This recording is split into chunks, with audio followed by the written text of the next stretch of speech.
Welcome back to Big Fish in the Middle Kingdom. I'm Brendan Davis, your host, and this week's guest is Luke Priddy. I first met Luke thanks to his friend and partner in Yoli, James Lalonde. Luke describes himself in some ways that I can relate to myself. He said that he is slightly unconventional, that growing up he was kind of everyone's weird friend. I think of Luke as a maker, though. He is the founder of his English language learning company called Cloud English. He also teaches on YouTube and Udemy via that platform, but he is the co-founder, as I mentioned, of Yoli with James Lalonde and their other partner, Drew. He also enjoys a sideline as a GPS treasure hunter. He's an avid traveler, and this conversation is really fantastic. Luke is interested in what he called the middle spaces between the origin and the destination. And again, I feel like I can relate to this. I think a lot of us probably can. Luke lives in New York City currently, but he has spent a lot of time living and working and traveling throughout the world, as well as in China specifically. He is a very natural teacher and interviewer, as you're going to see, and in this episode, it really shows. We'd actually been talking about 20 minutes about other things before we started recording the show, and that dynamic carried through into the interview a bit. Luke ends up interviewing me more than normal, but it was fun and added a lot of context, plus it was pretty deeply integrated into the chat, so instead of trying to edit around all of it, I thought it was cool to leave it in. At Luke's urging, I ended up taking about a 3-minute philosophical journey of my own at about the 32-minute mark in the interview, and then several others throughout the back half of the chat. It made it a real back and forth that is possibly a model for a new show, but who knows. I'll give you one trigger warning that I actually used the word epistemological at one point too, so there's that. Luke and I joked about doing a proper 2-man philosophical talk sometime, maybe either as a bonus episode of this show or as a new thing, so we'll see. Maybe we will. One quick technical note is that overall this was among the best sounding Skype calls I probably had thanks to Luke's setup as well as his radio voice, but we did have a lot of disconnects that I edited around. Now you're not going to hear those, I'm proud to say. But one thing you might hear occasionally is that I recorded my end of this call from my office instead of the studio I'm in right now. The office is a little bit echoey and I'm near a big window, so even with that window closed, you can enjoy hearing a little bit of Beijing in the background every now and then. The final result is pretty smooth though, and again, I hope you enjoy it. I have a couple of quick updates for you. The first one is that the show is sponsored in part this week by a new sponsor, my upcoming podcasting course, which is coming soon to Udemy, the teaching platform that we've discussed before.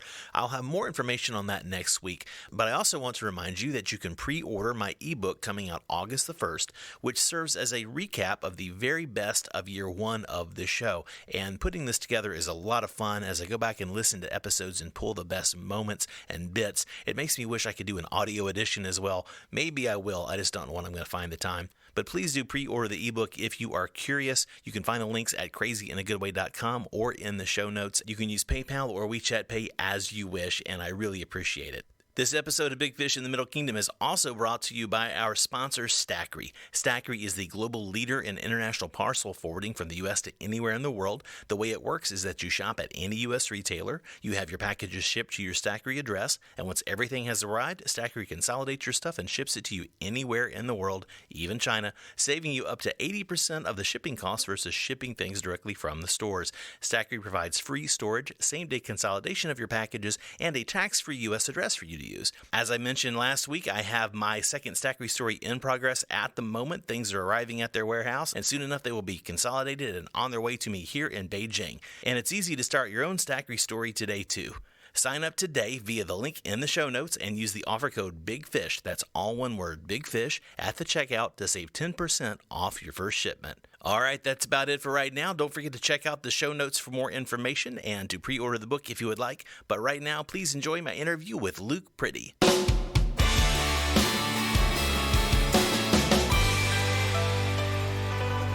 Well, I'm very happy to be talking today via the Skype machine to Mr. Luke Priddy. Luke, how are you doing, man? I'm doing very well. How are you? I'm good, and you are in the Manhattan, USA, yes? I'm in Queens. Oh, okay. All right. So, are you cultivating the beard, or no? You don't. You're you basically everybody in Queens has a beard, including the women. Yeah, it's nice. Nice. We're making bad hipster jokes right out of the gate. I love it. Some of my best friends are from Queens, so I shouldn't. Nothing wrong with Queens. Nothing wrong with Queens. Queens is the paradise of diversity when it comes to food. If you want food from all over the world, this is the place to be. I think I would actually probably enjoy it I visited a few times, but I think I would enjoy it. So I think I'll stop beating up on the hipster jokes. And I'm one to speak because I've got the questionable beard myself. But enough about me. Luke, my traditional first question is to please tell us a little bit about who you are, where you're from, and for you, why China. And then we have an awful lot to kind of explore and unpack. So, go. Yeah, sure. So my name's Luke, and I live in New York, as you mentioned, but I'm the co-founder of a language teaching platform called Yoli, which is Beijing-based. So the kind of odd thing maybe about me is that I work mentally in Beijing, but live in New York physically. So it's sort of an out-of-body professional experience, and that's interesting in itself. So maybe we can talk about that. Sure. Why China? So I think I first had an interest in China after I had traveled to Asia twice. And it sort of became this, what is the core of this thing that I'm interested in? This sort of Asian vibe that resonates with me, right? So eventually I was kind of going back and forth, traveling to Asia, coming back to the States, and I just realized China is where I want to be because I want to find this center, this heart of this thing I'm fascinated by that I can't really understand. So I just suddenly went to Tianjin. I don't know if you know Tianjin. Sure. I basically just suddenly went there. I selected the first language teaching job on Google. I didn't do any research. I didn't learn the language at all. I didn't know anything going there, and I just got a visa and I went. And it's really from there been a constantly challenging and interesting experience of getting deeper and deeper into the culture, one, but also, the friendships that I've made and sort of the trajectory that my life has taken from that point has been something I'm really grateful for, but I think it also has shaped my identity. I consider myself in a way kind of Chinese because my wife is Chinese, and so we have sort of a shared experience, me struggling over there to adjust to the culture, and her now here in the US with me struggling to adjust to the culture. So it's sort of a binding thing as well. So I'm very happy for my Chinese background. When did this start for you? Roughly, let's carbon date that. When did you come over here to Tianjin?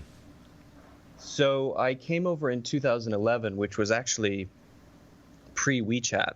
Right. So I came over hearing basically the QQ beeps, and then those slowly died out into 2012, and people started using WeChat, and that was kind of a turning point for something. Maybe the way people communicate just sort of changed, and so I kind of resisted the expat community because I wanted the authentic experience. So I became good friends with mostly my students, and then eventually their friends. And because I was 22 at the time when I actually went over, they were the same age as me, right? So it was kind of different than being this college professor who's 10 years older than all of the students. So I was hanging out with them usually.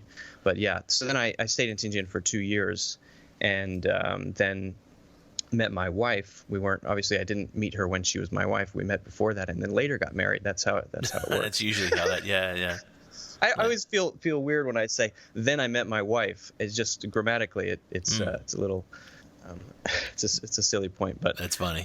So then we traveled around a bit and moved to Xiamen and then Dalian. So totally 4 years before moving to the States in 2015. Yeah, end of 2015. Okay, and how fast did you pick up Chinese? I mean, how would you say your process was with that? I would say that it's a pretty big weak point for me, and for a long time it just wasn't a major focus. I've always really enjoyed language teaching and seeing what helps students learn faster, getting to know the individual sort of tendencies of each student. But the actual learning of languages wasn't a passion, and I guess it still isn't a passion, the actual getting the language. But after a while it becomes a necessity. So for the first couple of years I was sort of just picking it up organically without without studying it seriously, and that to my detriment, right? So it's still a bit hard for me to communicate in many situations. I'm studying it a lot more seriously now, but I would categorize myself as, not great. Oh, okay. Well, not to put you on the spot, I actually, I find myself in the situations too. Coming to work today, I not to tangent about me in a huge way, but I often use transit these days now that I've kind of mastered my route and have that down. But for timing and convenience sake, I took a DD today. And the driver was really great, and he spoke a tiny bit of English, and so it made it even easier for us to chat because we could kind of fill in the gaps for each other. So that's kind of where I am, is that I'm minimally functional with just daily getting around polite chit-chat, but once in a while, if the other person knows some English, that's going to be very important to me to be able to communicate, or as long as I can get my translator app to work. So do you learn after you come across a situation and then you study words related to that, or do you not really study that seriously? How do you actually pick up? Yeah, no, I write things down. I have, friends and whatnot who, teach me phrases. And I mean, I had a tutor 3 days a week. I actually studied at my old company, and I was able to kind of structure and, frankly, afford a private tutor on my terms, which was important schedule-wise, and who I could just ask the questions. And so I built up about a 10-minute monologue worth of, hi, here's who I am, here's where I'm from, here's what I do, here's what I like, here's what I don't like. And so I built this up, and that, of course, then you learn the questions to ask other people, about them and those things. And so I can chit chat with the driver or at the restaurant or when I first meet people, which really has been my goal, is just to be, to be respectful and to be able to learn more. But, and I've had some grammar studies. This is fascinating for the people on the show right now. But, with the tutor, I actually studied grammar and things like that and worked on vocab. So I have been more serious about it than I am currently, is the short answer, basically. But your profession, as you mentioned, has been this passion for teaching English. And I've taught my subject, which is, film production and things related to that.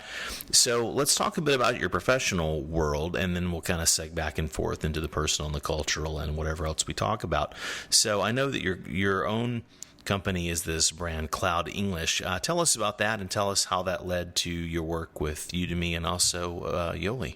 Sure. So Cloud English started as just me making videos to kind of get my ideas about language teaching out there, and also help students. And I started doing that in, I don't know, maybe late 2013, 2014. And then I realized that I had a knack for video editing, and I really enjoyed explaining all of these language points and culture points, and there was an audience there. So I started doing more videos. I started doing blogs and posts. I maintained a subscription account for a while, and then eventually started doing basically Udemy courses, and that's mostly what it is now. So right now, essentially, Cloud English is a YouTube channel and Udemy courses. Udemy courses is basically, if you don't know what that is, it's a platform for teaching stuff.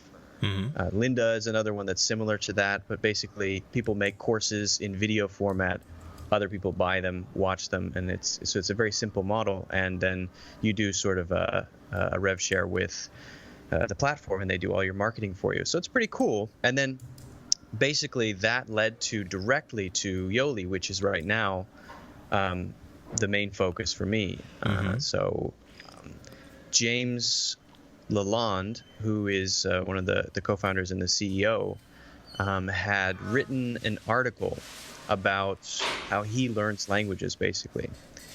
And I asked him if I could post it, send it to my students. And so after that, we just sort of started talking. Mm-hmm. And I had been interested in doing a platform for a while. I had drawn out this entire sort of architecture of how a platform could look on this huge piece of paper, sort of a wireframe, and had taken pictures of it. And I actually I emailed it to people who were in the space. I even found one of Jack Ma's old business cards with his email on it. I dug for hours and just sent my ideas to a bunch of people.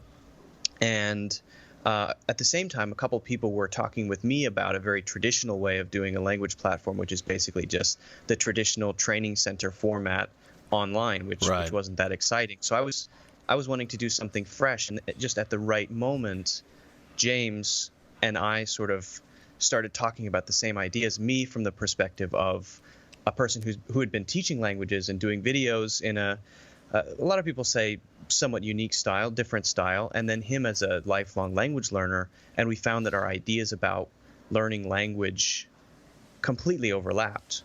And so that's sort of a great, confirmation. All of the things that I see working for students have worked for you as a lifelong language learner who's never taught a language, and it just made perfect sense. So we got really excited, and he brought the fundamental ideas of Yoli to the table, and I had to kind of suspend disbelief, because when we started it, it was basically he wanted to start a platform on WeChat, and he thought that a shorter class format would be a great idea. And I thought, a 15-minute class format, that's nuts. You're crazy.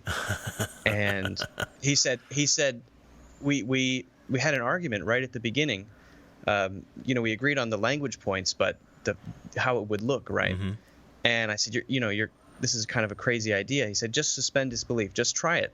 So I started sort of playing around with it and building out some different structures and tried it out, and I started to warm to it, and then I got really excited about having a platform that's basically Uber for language learning. And it's been really, since that moment of excitement, since it really clicked in my mind, and then me and James and our other co-founder Drew met in Dalian and hashed it all out. It's been from there, basically just getting better and better and making the platform more useful to students and teachers. So regular listeners to the show know who James is. James Lalonde was the guest about 3 episodes back from when this one is airing. And if you haven't heard his episode as the co-founder of Yoli, and he has all this international business experience, which I'm sure that was a great asset to bring to form this team, right? You need someone like James to be able to understand the big business aspects of this, because your passion is the teaching. What would you say is the core aspect of Yoli that has made it have such explosive growth? Because I'm aware of how successful it's become. Well, so you mentioned, James and his background, and I think that myself and Drew, who's the other co-founder, we bring certainly our own things to the table, right?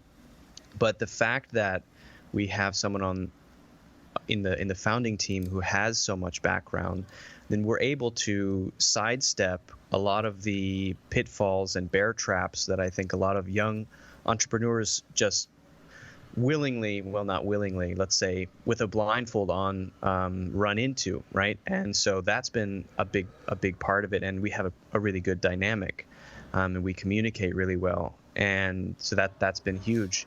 But I think people get really excited about, first they get excited about the idea, right? They realize that it's a completely different way of teaching and learning, and that's something that really helps to get attention without us needing to really do that much, right? So we don't have to market that much, just because we're kind of the only people doing this in the way that we're doing it, an on-demand platform on WeChat, right? So I think that's another big part of it, and also, honestly, it sounds a little cheesy to say, but quality is extremely important. When you just focus on the fundamentals and you obsess over making something that's actually high quality, and you're really strict about recruiting and content and the UI and all that stuff. If if you obsess over it and you care about it so much, people feel that and they're attracted to it. I think that's another part of it.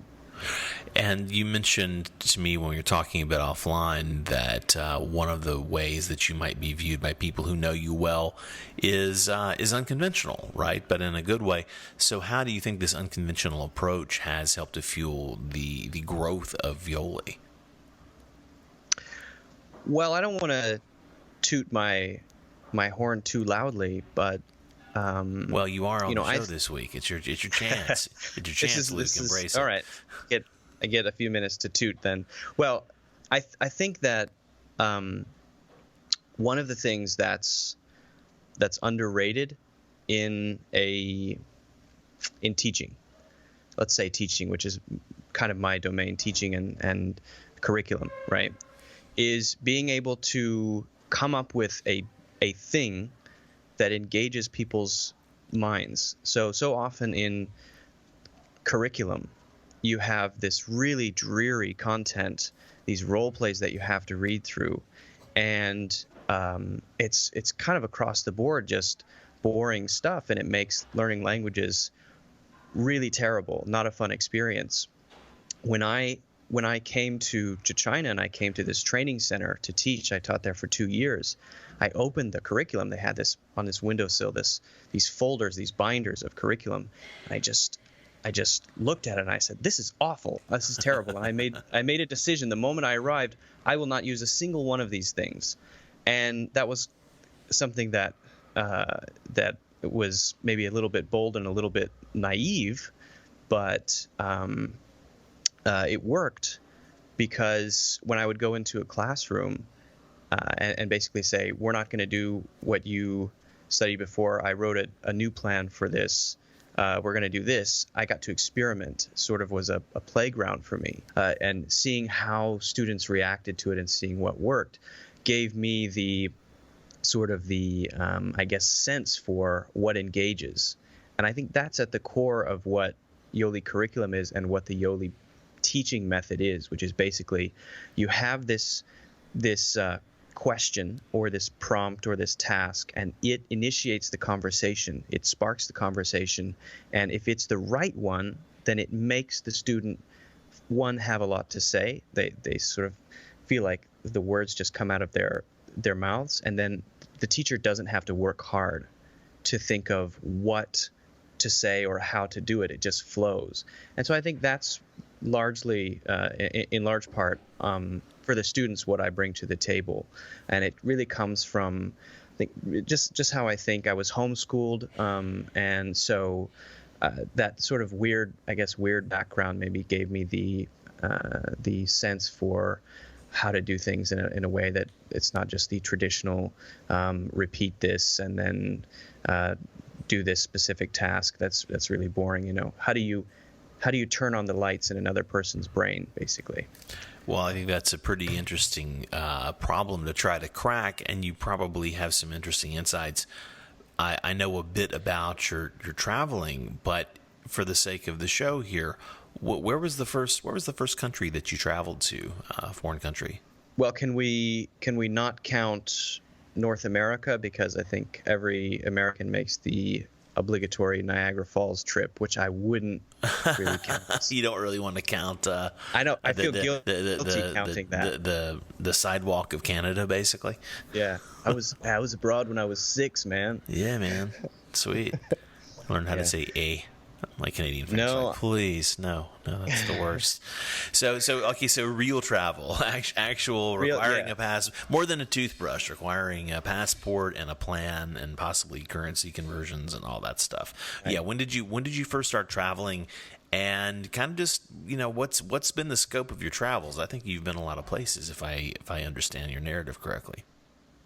Yeah, I have been to quite a few places. So I moved to New York thinking I wanted to be an actor, and lived in New York for 10 months and realized very quickly that I didn't want to be an actor. And then I just happened to have a roommate who taught yoga. He's a Nepalese guy. And I became fascinated with yoga and just had this very strong urge to go to India and study yoga. So just like I did for China, I just left New York and I went to India. And I studied yoga for quite a while in Rishikesh, which is on the Ganga, on the Ganges River. And then while I was there, I heard about Vipassana, which is a meditation, a certain meditation practice. And so after I studied yoga, I did the meditation, my first meditation retreat, which is a 10-day silent meditation. And those two things sort of combined, one going to a place that has a very different culture from my own, and being kind of scared at first, but also just how vibrant India is. And then two, having these sort of very deeply, I hesitate to use the word spiritual, but these very sort of deeply satisfying, gratifying experiences. Learning these things it's just been a very important part of, I think, my trajectory. Those two things, I think, set me on the path to want to travel more, right? Then after that, came back to the U.S. and then left again, and just kept sort of going back and forth, traveling to different countries around the world, focusing more on Asia, and always wanting to sort of get at what's under the surface, finding some truth and learning about another culture, obviously, and eating food. That's very important as well. Sure. Now, you mentioned India was pre-China for you, right? Correct. India was the first place I went. Okay. The very first sort of real international adventure. No offense to Canada. Right. Well, Niagara Falls is a special place, but I don't think a quick visit probably compares to going to India. No, it doesn't. What would you say? What have you learned from these travels, and how did that prepare you for China, or was China just completely yet again kind of remaking your consciousness of what it means to be in a place? That's a really good way of saying it. Remaking your consciousness of what it means to be in a place. Can I ask you first? Does that come from somewhere, or is that? I just top of my head right now. That's a really good way to phrase it. I get one a year. I guess that's my thoughtful, spontaneous thing to think of. This is going to go in the montage. That one there at the end of the montage. Nice. Yeah. So my parole application. I said something smart once, Your Honor. No. My main concern is that my answer won't sort of live up to the profundity of the question, but I'll give it my best try. I have confidence in you. So, I think in general, travel is a way to realize something you can know intellectually, but realize in a very physical sense that the way that you think about the world is only one way of thinking about the world, and that the word correct way to think about the world is not really a good idea to sort of say I have the correct way of thinking about the world. I have a perspective, but when you experience other cultures and you hear other languages and you see other belief systems, and those are so different from your own that you have no choice but to question yourself, and not to be negative about your past and where you're from, but to sort of just open up your awareness to this experience that is being a human on the planet Earth, right? And then sort of just swimming around in it and enjoying it instead of judging everything that you encounter is, I think, where travel begins to add its real value. Beyond just learning new things, the joy that I've got from just knowing how other people live and being part of those lives is beyond something I can put into words very well. Well, how would you say that it's changed you? What I might suggest is to start with the kind of the mundane answers, and then the more meaningful parts might kind of bubble up from there. But how has it changed you just in terms of how you go about approaching a day, for instance? Okay, so for one thing, food the way that I eat has changed significantly. If I don't get a wide range of cuisines within a week, then I feel like something is missing. Okay. And that seems very mundane, but just today I had to ride my bicycle to Flushing in Queens, which is the real Chinatown, and get real Xi'an noodles, just because I was jonesing in a big way, and it was irresistible. I had to have it for lunch. That's part of it, right? And so I know that sounds it's coming up on lunchtime my time as we record this, and now you're making me hungry. So no, please keep talking. you give me ideas. So beyond just food and the sort of experience of how people go about their lives, I realized that after I had been to different religious traditions, institutions, that these are all one way to express a certain feeling that people have about what is this thing that I feel that maybe is beyond my ability to, or beyond, let's say, beyond the mundane, right? And so I love going to temples. I love going to mass. I love going to yoga centers and meditation retreats, and the religious institutions fascinate me because there's so much culture and history embedded within them. And the interesting thing about religion, I think, is because it's often a little bit slower to change and evolve than maybe the society itself, that you get to feel something a little bit more ancient than when you look around and you see sort of everyone wearing a Western collar in India. Sure. Within a temple, you get to experience a bit of the history, and you get sort of a more, I think, tangible feel for what maybe it used to be like.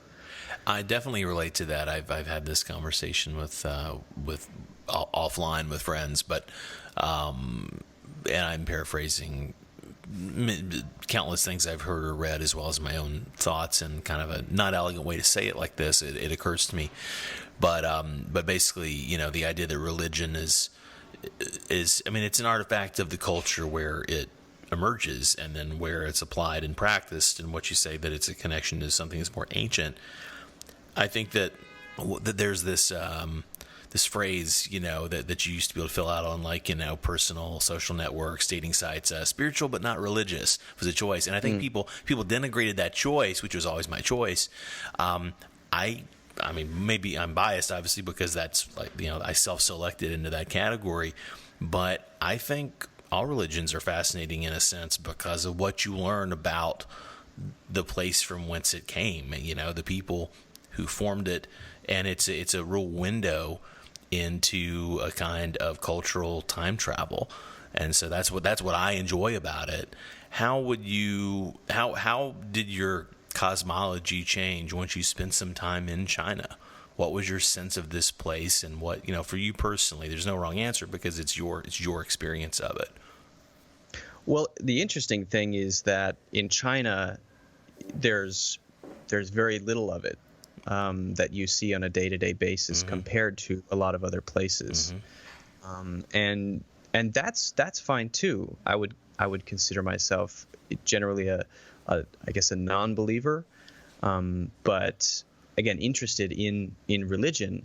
So when I encounter a society that's pretty much secular, like China, it's very much secular. If you walk around the street and you ask people the question what they believe, they're probably going to say, I don't know what they'll say. Yeah, That's a can of worms. I believe it's going to rain tomorrow. Yeah. Yeah, but and I identify with that because that's how I sort of think about things on a daily basis.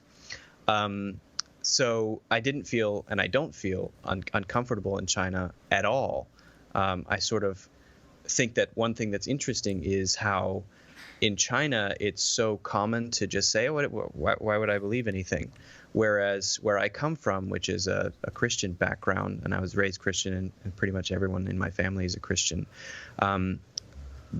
it's, of course I believe, this. And so there are two of courses and the of courses are opposite. And that's one thing that fascinates me about travel, is that everyone in the local place that you visit has an of course I blah blah blah. Right. And it's so obviously attached to the place that they live. And that's not to fault them in any way. Sure, There's nothing sure. wrong with having an ideology rooted in your upbringing and where you're from.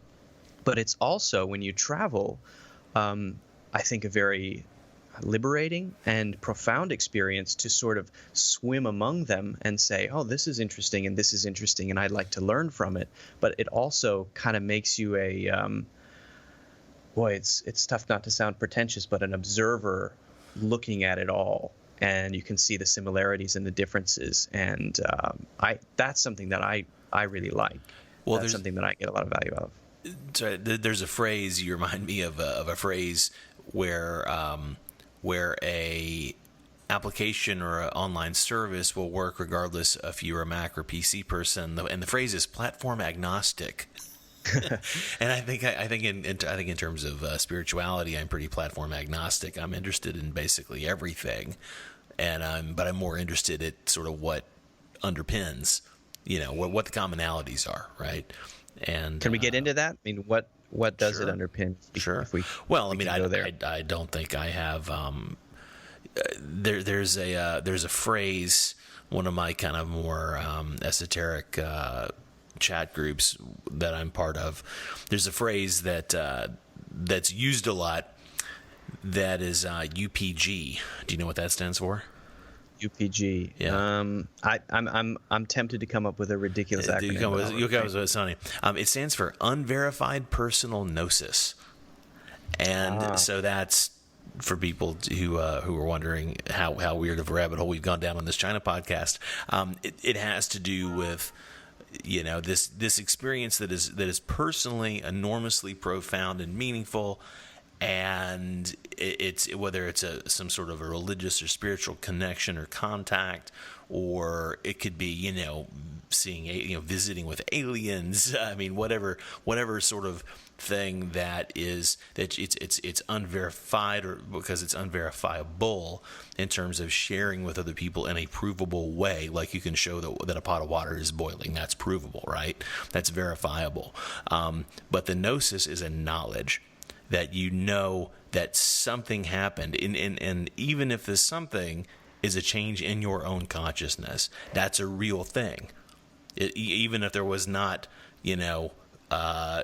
some provable external aspect, whether it's a person manifests in a room or a connection to a divine, if the change internally happens, that's ultimately what's important.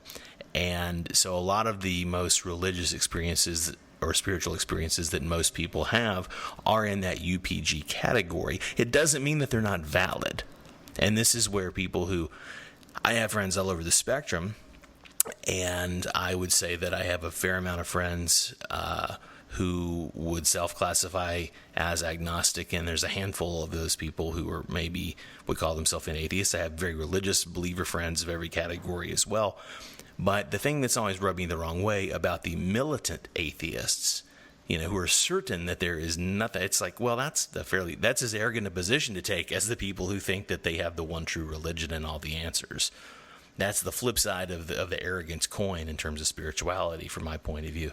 So, sure. So in terms of what's common, there are things that you see that pop up again and again, right? I mean, there are the reincarnation myths that predate Christianity by thousands of years in Mithras, and there's many weighty tomes have been written on this topic, and I can't do it justice in a tangent on the conversation. But what I'm interested in is how my own experience connects to those of other people, basically, and that's kind of, because you have your own personal way in, right? I mean, we live in our own, we look out of our own eyeballs for most of our time, most of our consciousness. Part of the tapestry. Yeah, exactly. We're looking out through our eyes. We're moving through the world in our body, and that's how we interact with people. And so your experience is based on that. But I really like to understand as much as I can what other people are, where they're coming from, right? Right. I think that's a pretty good way say it. And I would agree that anyone who would say that they reject completely the idea of a divine is basically doing the same thing as someone who asserts that it's there, right? It's right. Basically the same thing. It's another way of saying that I have all the answers. It's like, really? Okay. Right.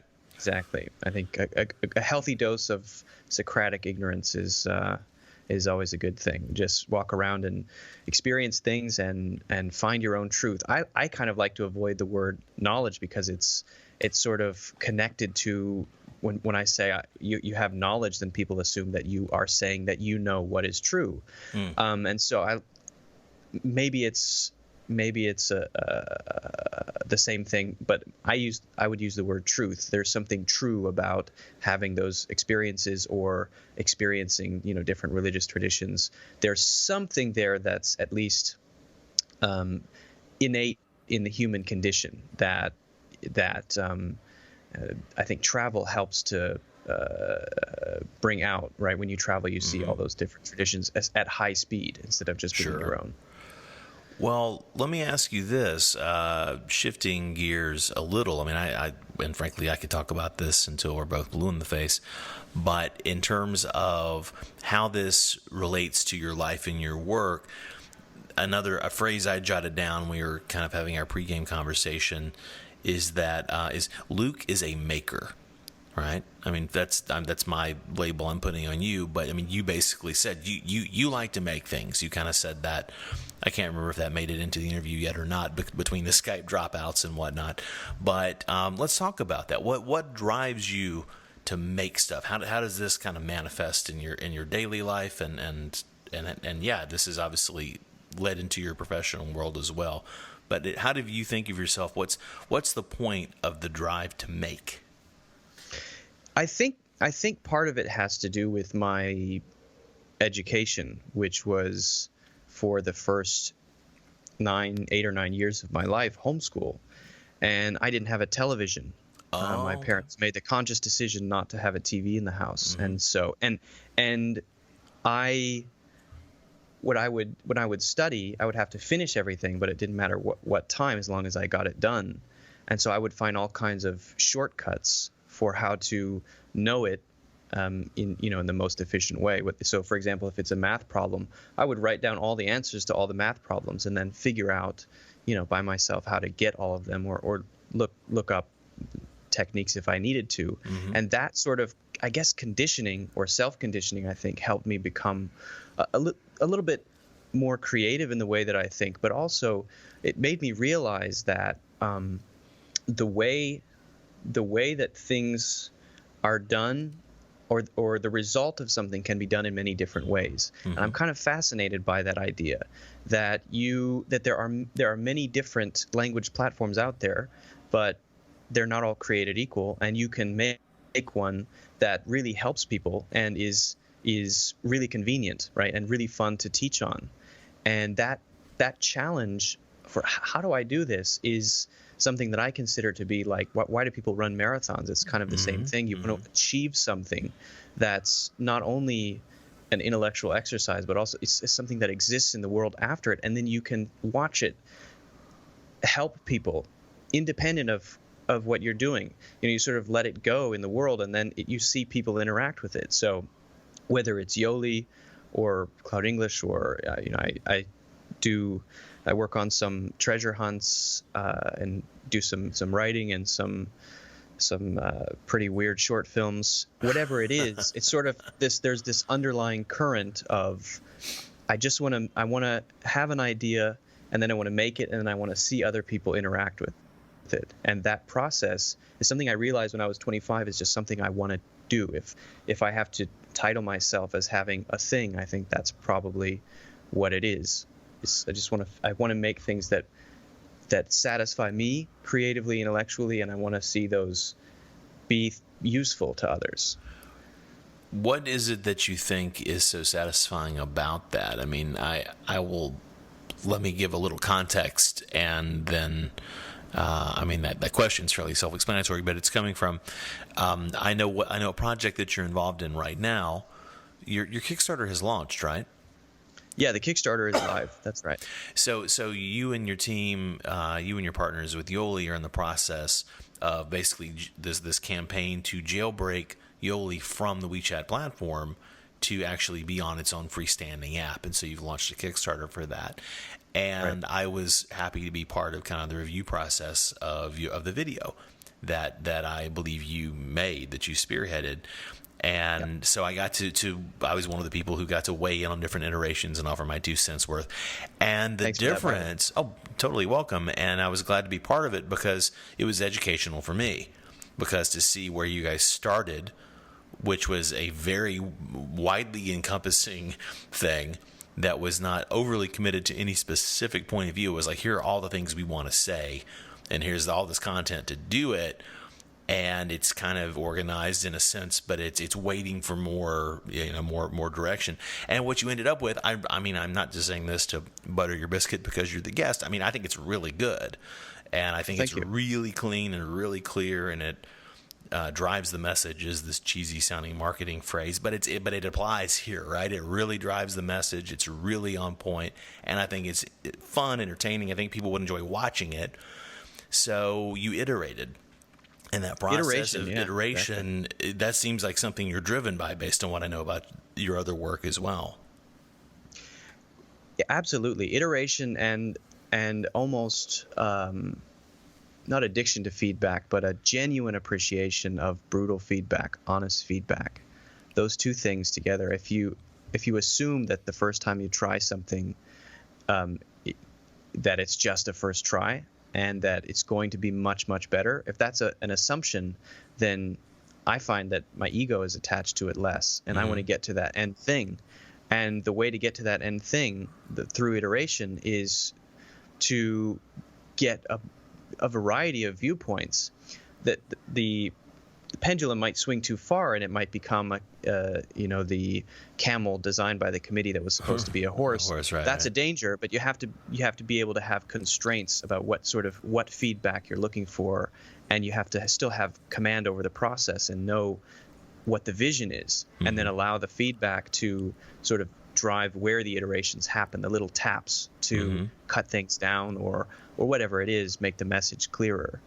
And so when you were giving feedback, basically, we're looking at what you're saying and thinking, okay, two other people said the same thing, so people are responding to this and not to this, but we want to get this across, so we're going to use these things, but we're going to reject the person who said that, I don't know, something completely outside of the vision, and maybe, some things you have to just throw out. Well, you have to consider the source, and by that, what is their perspective and expertise and biases as much as you can know, and like basically, what do I know enough that you should pay attention to what I say, and then what is just my opinion, like any other person has an opinion, but it's not overly well informed because I'm not an expert on this, that, and the other thing. So that's another interesting point, though.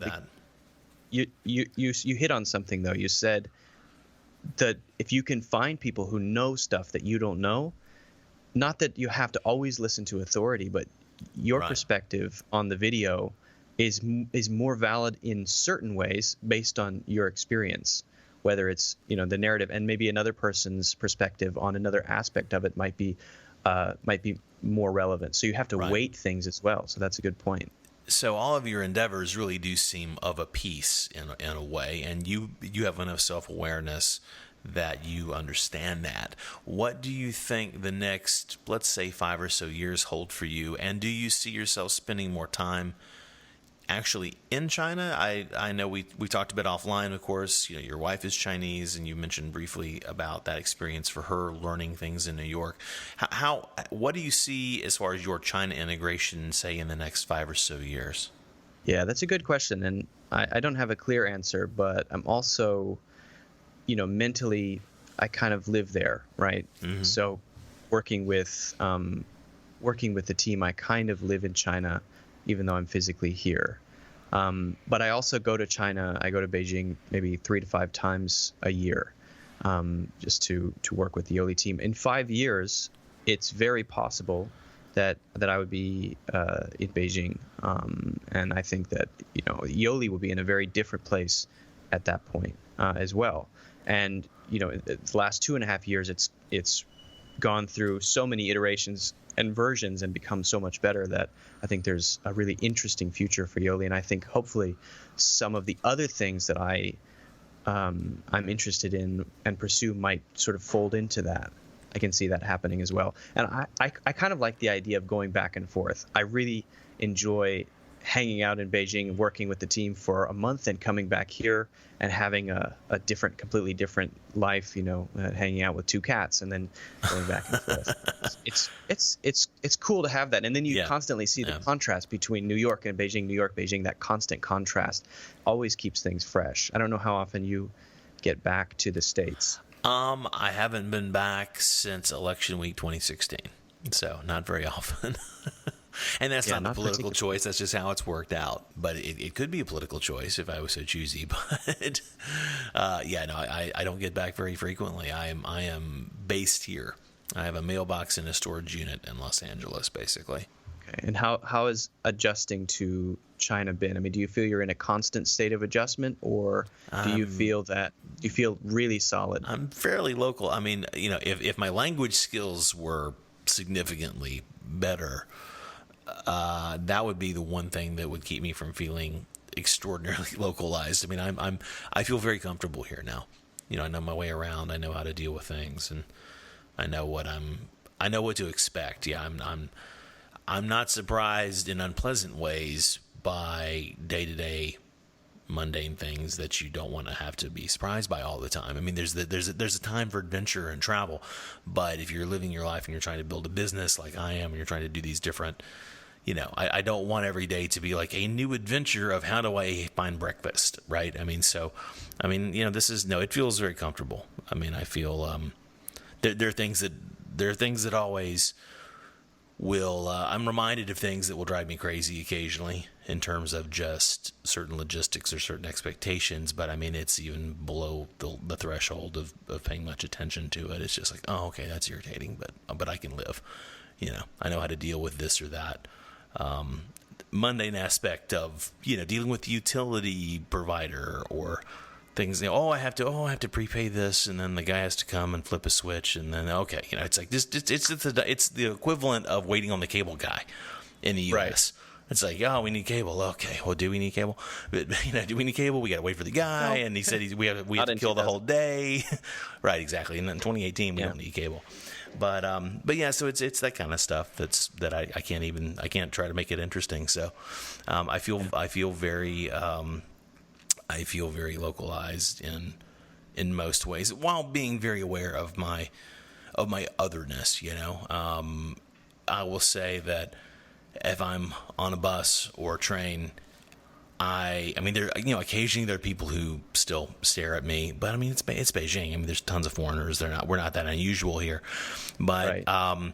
But I am aware of how much I can blend in, despite how very different I look. I mean, I'm twice the size of the average guy here, So, I mean, I take up a lot more physical space, and I look very different. But in terms of mannerisms and being able to blend in, it's kind of fun to realize I can kind of move through a crowd of people and basically be unnoticed unless I want to be, which is nice. Maybe it becomes real. Yeah.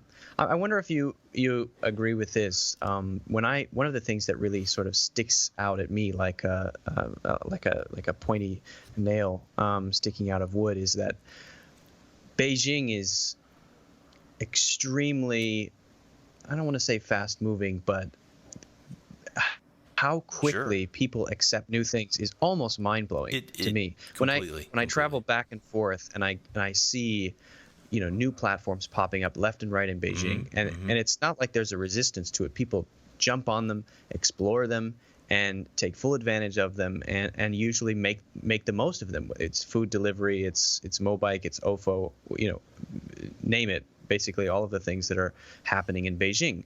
It's a huge scene. Whereas when I come back to New York, it is a sort of stale bagel, and new things happen, but there's something that's kind of fossilized about New York. And when I talk to people about what's going on in China, they just go, yeah, they don't really, they don't get it, and two, when things do happen in New York, they resist it. There's a kind of resistance I find sometimes, and I'm not trying to be too disparaging of New York. I just think in Beijing it's super accelerated, and people are super open to new stuff. I don't know if you would agree with that. I definitely agree with that, and I think New Yorkers might take a tiny bit of umbrage. They'll appreciate your analogy of the stale bagel, because that's a very New Yorker. I think they'll understand that you actually are a New Yorker, because that is a very New York way to put it. Well, actually, I'm from Ohio. But you're at home in New York, and I don't know if they appreciate stale, though.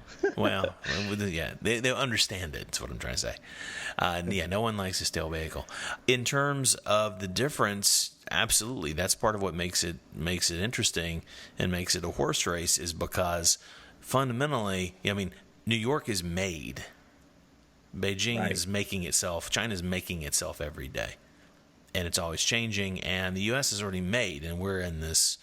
I don't want to go off on sort of my, the dystopian reality horror show script that I'm writing in my head that actually I see when I flip on the news. It's not all that. I know there are also amazing things happening, but America is in a extraordinarily different place evolutionarily than China is, and in so many ways, China is this.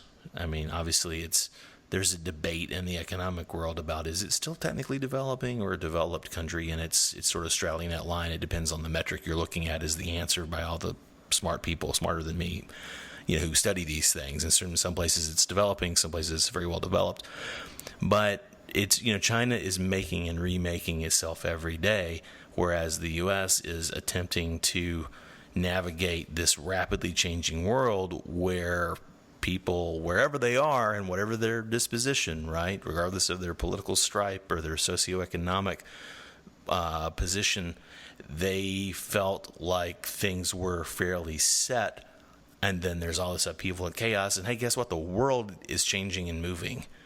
And you can't hold on to something that was true even a couple, 2 years ago. The world is continuing to move. The earth is still spinning. And the rest of the world isn't complacent.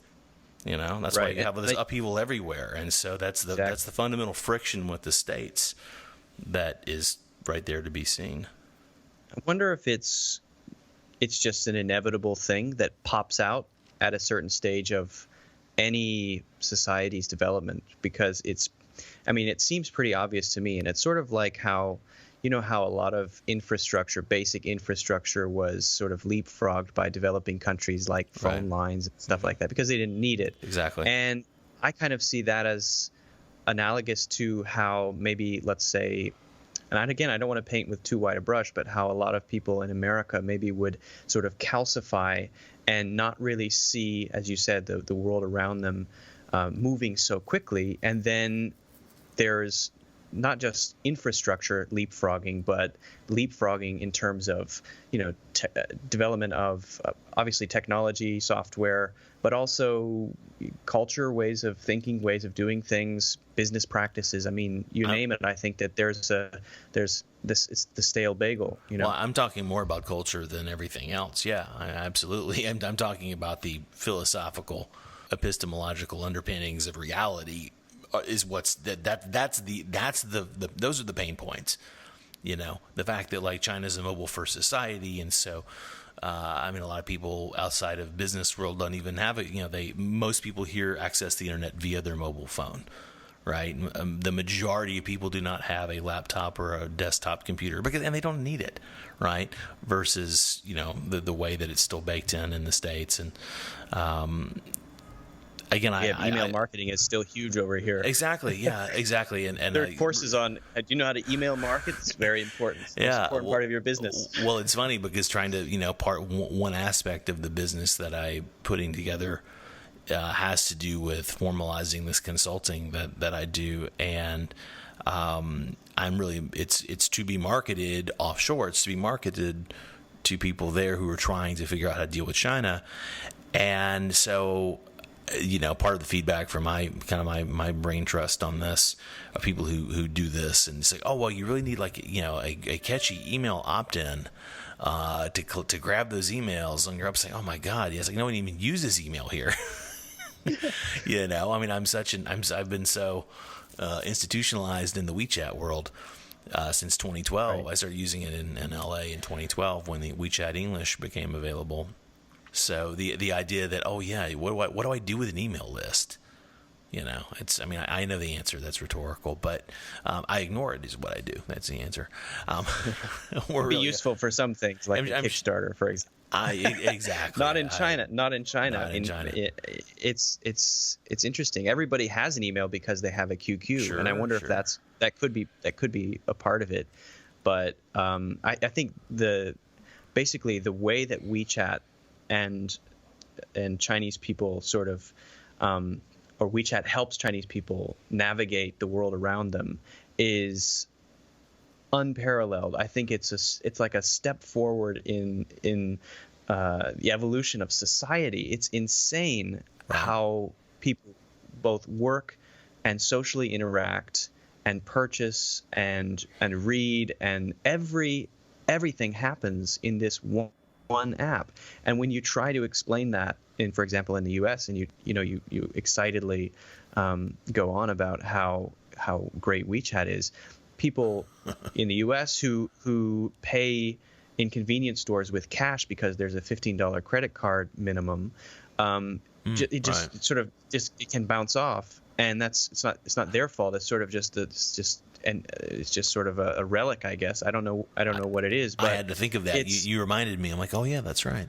That's an issue. It's there, and every day. It's the thing that frustrates me most about coming back to the U.S. Probably one, there are no bike sharing platforms, although they are trying to remedy that, and two, paying for stuff is really inconvenient. You still have to carry a bunch of cards with you, and in many places, there are many convenience stores and supermarkets where they have $10 or $15 minimums, just like they had in the 1990s, and you have to go to an ATM machine and get actual cash, and it feels very, very archaic. And because I think America is so fragmented, because some people are on WhatsApp and some people are on Facebook Messenger and some people just text, and we can't unify behind anything. And I think that shows something about more how we are, as opposed to it being sort of an accident. I think WeChat could only happen in China because there's something, a common thread more so than maybe we have in the U.S. But when you try to explain it, it's like trying to explain what I'm trying to think of a good analogy, but it's hard to explain. Well, in his interview, James, we were making some point related to this, and I brought up the individual versus collective approach, and he said, right, the I versus we.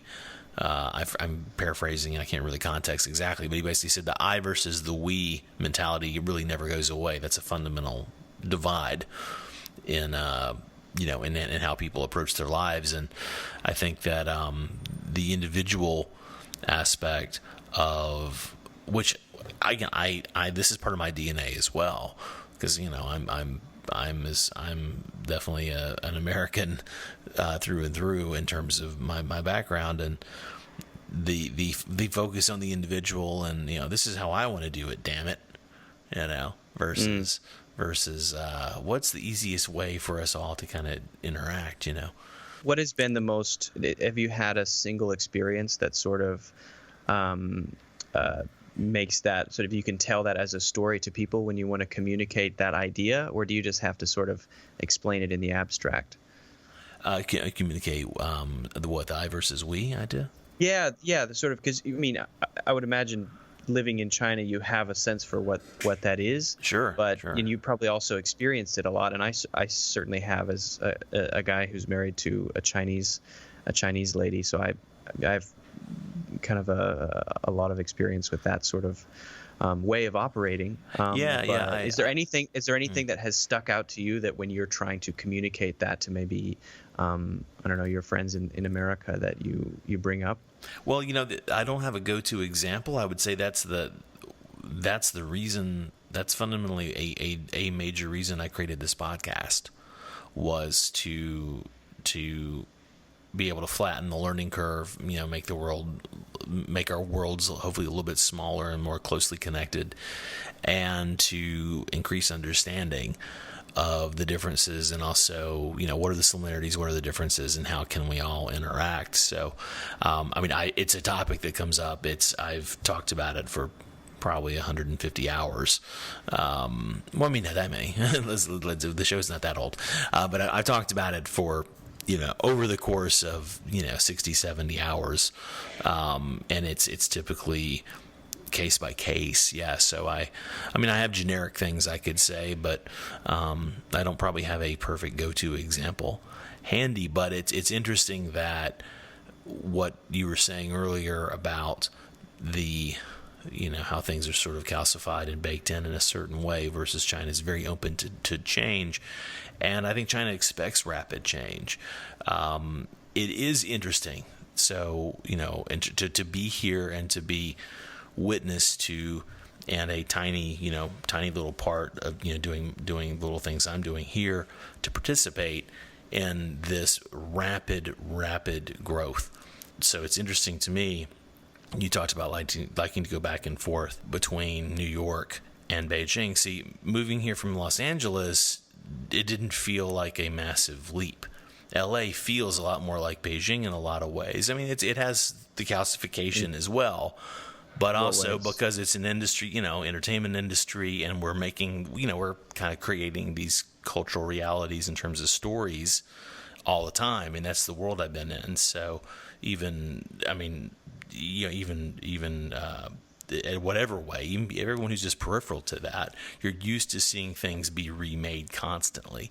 So coming to Beijing, it's like, oh yeah, I get this. I have a metaphor to relate it to, but it's essentially Beijing is writing its own story and rewriting its own story. China's rewriting its own story day to day. And so it's the challenge is to keep up with the changes, frankly. Yeah, it seems like everything is at super speed, and when you leave and come back, it's sort of like you saw your nephew at Thanksgiving, and you come back at you go away, and then you come back the next year at Thanksgiving, and he's a foot taller. It's like that coming back and forth. It's really like that coming back and forth between the U.S. and China. It's weird. And coming back here, I feel like I'm on vacation, and then going to Beijing feels like real. Everything's moving, everything's active. People say New York is a busy city, but it feels like sort of a mental rehab for me from the stress of working really hard in Beijing for a month. Wow, that's a point to maybe to maybe highlight before I have to let you go here. So, most people in the States think of going to New York as the fast lane and the big city, but for you, that's like your safe space to recover from Beijing. It's a walk in the park. Yeah, absolutely. I've got a video about my Beijing routine, and basically how things are when I'm in Beijing as opposed to New York. But basically, when I'm in Beijing, working mostly with the Yoli team, I'm usually either working or in the office until 2 or 3 in the morning, and then we'll ride a mobike back to where I stay, which is I stay at a co-working space, or it's a co-living space actually, called Yanjingli, and it's kind of like an apartment, but it has a common kitchen area and a common gym. It's really cool. It's a very modern place. It's got dinosaur fossils in it. It's very interesting place, and you wouldn't expect to see it on this sort of small street with little Jiminguozi shops, but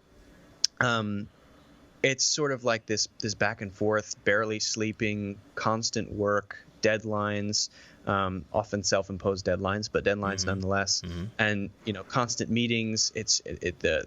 The way that it works in Yoli is it's constant motion, right? And when I come back to New York, it's sort of like it's still there, but I'm doing it all in WeChat. I'm doing it all with the team that way, and so it's sort of on slightly different terms. And I don't necessarily prefer that. I like the intensity.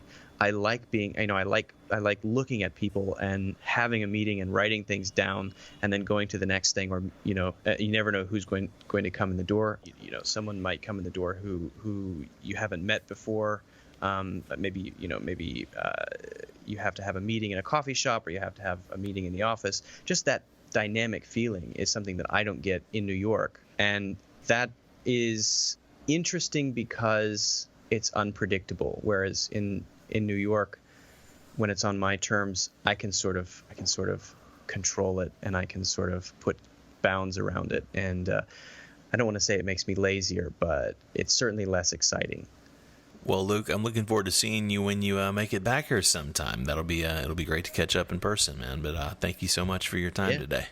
Yeah, looking forward to it. It's great talking with you as well. All right, that's the show this week. Don't forget to find out more information about Luke or Yoli or my ebook or anything else we talked about. You can visit the link in the show notes, or just go to crazyinagoodway.com and search around. You will find what you're looking for. Thank you again. I really appreciate you listening. See you next week.